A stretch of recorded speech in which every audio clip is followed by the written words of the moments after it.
Well, welcome everybody to another edition of the online program for the Sunshine Coast Health Center. And we've been talking about this idea that you have to remember you're a human being in recovery.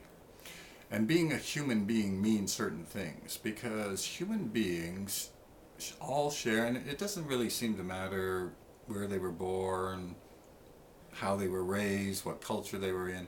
I'm not even sure it matters what era they were born in. Human beings seem to have certain principles that operate in them. Who knows, maybe they all came from evolution. That's a big thing now, evolutionary psychology. But we've been talking about things like remember that one, you are a whole human being. You're not, and to recognize that and to make sure that you account for the physical and the psychological and your environment and all of these other things. Last week we reminded you of this concept that we now know from psychology, that human beings develop and grow throughout the lifespan, and it's very important to remember that, because that'll affect how you get your recovery, whether you're getting new experiences, challenging yourself, following your dreams, all that sort of thing. And this week we're going to talk about the most famous theme here at Sunshine Coast Health Center, and that is the concept that you are responsible for your life. So it's that idea again that there's no thunderbolt coming down from the heavens to save you. So if you want to save yourself, basically you got to do something. And I'll just give you some of the, here's a very famous couple of sentences by a psychiatrist by the name of Irving Yalum. Now he used to work in California. I think he's retired now, but he's written lots of books. You can find his books in chapters and calls everywhere. Very famous psychiatrist. Anyway, this is what he says about being responsible for your life. He says, responsibility means authorship. To be aware of responsibility is to be aware of creating one's own self, your identity, your destiny, your life predicament, feelings, and, if such be the case, one's own suffering. In other words, Yalum is actually going to make an argument that suffering if you're suffering, it's because you're the author of your life. And it's your job, if you don't want to suffer, to do something about it. Now, Yalum isn't a complete idiot, right? I mean, he's a very smart guy, and he recognizes there are natural disasters and car accidents and all those other things, but he still maintains that each of us is the author of our life, right? And that is, as I mentioned, that's the main theme here, and this is one of the most difficult things for people in early recovery to really latch onto.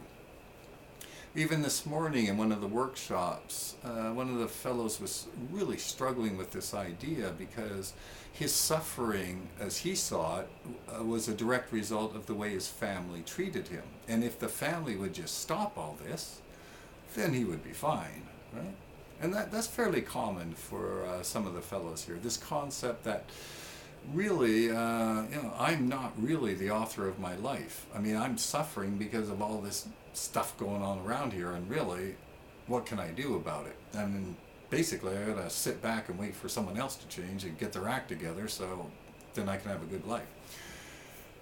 And if you take that tactic, as perhaps you're aware of, it really doesn't work very well, because the main reason being that none of us can control life, and we certainly can't control other adult human beings. And those of you who are parents, you know you can't control, not all the time, you can't control kids. They're going to pretty much do what they feel like doing, even if it is ticking you off. Anyway,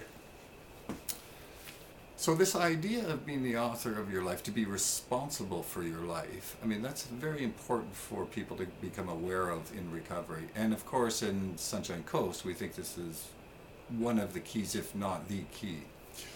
Beyond that, though, it's no good just being aware. Irving Yalum was really adamant about this point, that being aware that you're the author of your life wasn't good enough. You actually had to take action. And Dr. Paul Wong, as you know, who laid the basis for the program here, he is a firm believer in action. In fact, he even goes so far as to say action's more important than anything else. So you have to put all this into play. So you can ask yourself in your recovery, if something's ticking you off, are you doing something about it?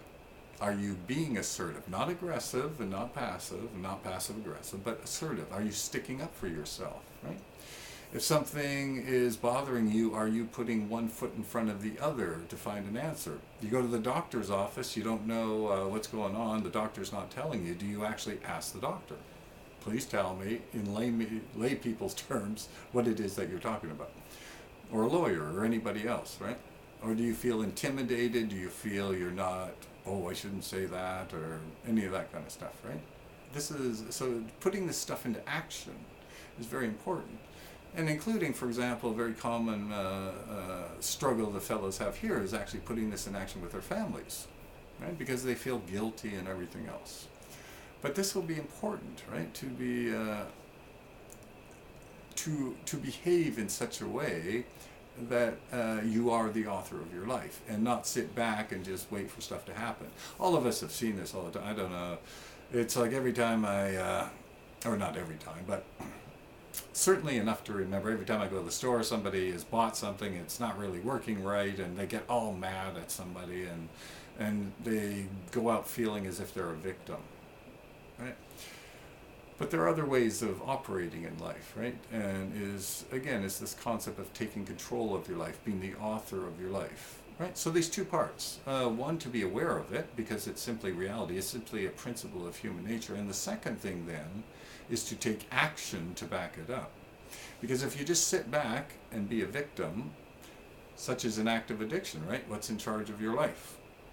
It's not your dreams and it's not your goals. What's in charge of your life is the addiction, right? Getting and using and waiting to get more. And so to get rid of all that stuff and start really taking control is one of the keys to recovery. Anyway, that's this week's edition, and we'll be back next week.